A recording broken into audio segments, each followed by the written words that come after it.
Giriraj sir, LIC मतलब मरने के बाद पैसा। क्या फायदा ऐसे पैसे का?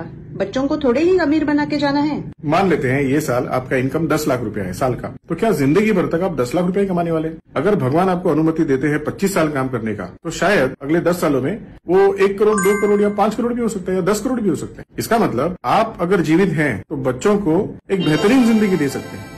लेकिन भगवान न करे, भगवान ने आपको अनुमति नहीं दी 25 साल काम करने की, तो शायद उनके हाथ में 10 करोड़ छोड़ो, लेकिन 1 करोड़ रुपए भी नहीं आएगा। मुझको बताइए, अगले साल का उनका स्कूल का फीस कौन भरेगा? घर का राशन कौन भरेगा? इलेक्ट्रिसिटी का बिल कौन भरेगा? है कोई व्यक्ति जो उनके खर्चे का जिम्मेदारी उठाए? इसलिए LIC होना चाहिए। अब मान लेते हैं एक पॉलिसी होल्डर के पास 25 साल का जीवन लक्ष्य पॉलिसी 50 लाख रुपए के रिस्क कवर, जिसके लिए वो महीने का सिर्फ 10,000 रुपए ही सेव करते हैं। पहले ही वर्ष उनका एक्सीडेंट की वजह से देहांत हो जाता है, तो उनके नॉमिनी को तुरंत पूरा का पूरा 50 लाख रुपया मिलता है। अगले साल से बच्चों के एजुकेशन के लिए 2.5 लाख रुपया मिलते रहेगा। कब तक मिलेगा?